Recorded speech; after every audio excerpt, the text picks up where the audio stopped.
This is Jim Williams with the Hurricane City Tropical Update video for June 30th, 9 a.m. Here's a close-up floater loop of Hurricane Alex heading towards the northern Mexico coastline.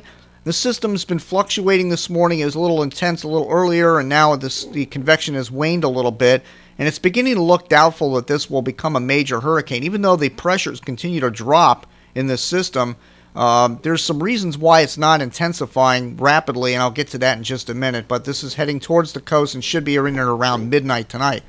Now, here are the most recent recon fixes.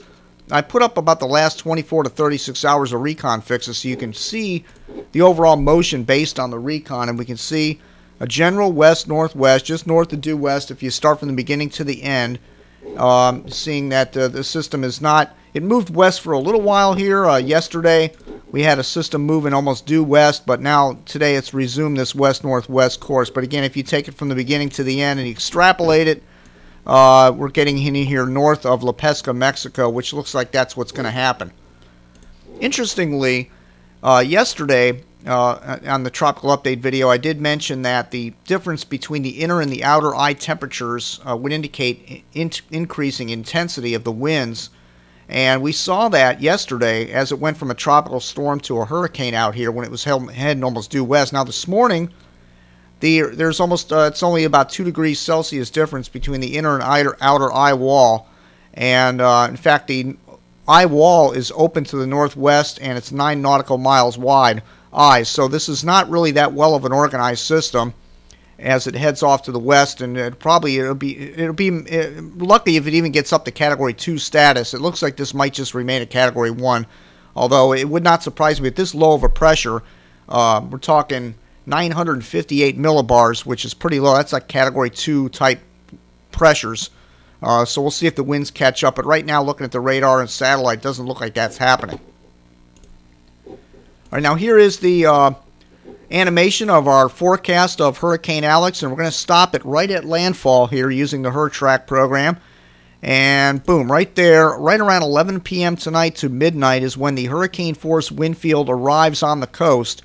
And this would be about 30 miles north of La Pesca, Mexico, which is our current feature at Hurricane City. Anything inside the red circle are going to be sustained hurricane force winds. So it's a very small wind field of hurricane force winds. Now the aqua circle up here stretches out a bit further to include La Pesca and Rio San Fernando, and those are sustained tropical storm force winds. And then inside the yellow circle out in here, these are gust up to tropical storm force winds. So up in Texas, you're going to have winds around 38 to 42 miles an hour in Padre Island and Brownsville and areas like that. So it looks like the worst of it's going to escape you up there. It's just going to be a rain event for Texas. But the highest winds are going to be down here near La Pesca, Mexico, around midnight tonight. All right, here is the cone of error and the official advisories from the National Hurricane Center. Again, hurricane warning in the red area, and this is going to make landfall tonight. Starting around 8 p.m., the tropical storm force sustained winds will be arriving on the coast. The countdown clock is activated at Hurricane City on the front page, and the hurricane force winds should arrive around midnight. Now, here are the intensity forecast from the models. Again, the highest here is the ship's model, and they're indicating around 92 mile per hour. Actually, this is miles per hour, so we're talking 82 mile per hour winds at landfall is about the highest, and the other models are even weaker than that, keeping it around 70 to 75 miles an hour at landfall, and then it quickly weakens as it heads inland here. Now, why is this system not intensifying rapidly? It seems to have upper level support, and it has everything going for it. And my take on this is the fact that the upper level, the outflow of this system is being stretched. If you look at the outflow in the upper levels from the University of Wisconsin here, you can see where you got 20 to 30 knots up in here in the outflow at the top of this system. And that's the air evacuating out the top. But it's evacuating much further north than where the center of the system is, which is down here. And that would be equivalent to, let's say, an ice skater spinning, and you know how they tuck their arms in and get spin faster.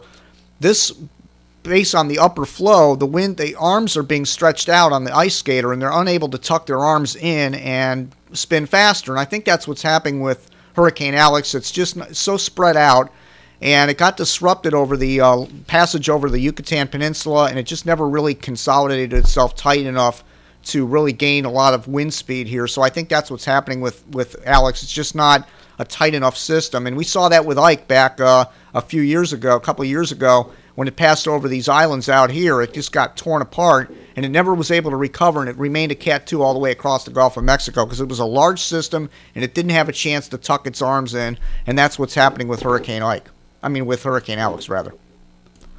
Now, sea surface temperatures aren't a problem. Very warm out here.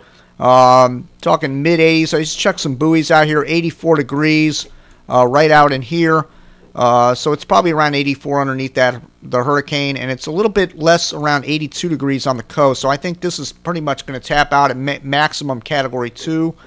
Very warm up here in the northern Gulf. We've got to hope nothing comes up there this year, but that's wishful thinking, I think. All right, here's the rainfall potential. 9.18 inches of rain, the bullseye down here in inland Mexico. This is going to be a big flooding story for mudslides and whatnot. That's going to be the big news out of this, not the wind. Here's the population chart for northern Mexico. And luckily where this is going to make landfall tonight, look at this, almost zero population. I mean, very sparsely populated. La Pesca, Mexico is our current feature at Hurricane City, and you can learn all about it. It's very sparsely populated, some huts, it's a small fishing village, one road coming in and out of the area, so it's really a kind of good news situation that's not going to affect a whole heck of a lot of people. But once it gets into Monterey here and some of these inland cities, that's where you're going to see a lot of flooding and mudslides from this system. But the landfall point's looking good for affecting very few people. And again, the oil spill out there, looks good news. They're continuing on with the efforts, but the winds are around 25 knots out of the southeast. I was checking the buoys in the eastern Gulf, but then when you get near the shore up in Pensacola and Mississippi, Alabama, and Louisiana, the winds are east at around 10 to 15 miles an hour, so it's kind of, the winds are blowing parallel to the shore, rather more than they are onshore, so that's good news. Most of the higher winds are offshore at this time, but they're continuing the relief operations. Okay, let's take a look at the ChrysisTropicalAtlantic.com. Here's all the models, very tightly clustered into Mexico. This is not heading into Texas, even though there's been a little bit of a northerly jog on this. The two models that have it going anywhere near Texas are the Clipper model and the TVCN, which have both had horrible track records on this system. So those models are not to be paid much attention to. I don't believe we're going to see anything coming out of it with those two models. Now, I wanted to show you one thing here, and that is the best performing model short range on this, and that's the NGXI model.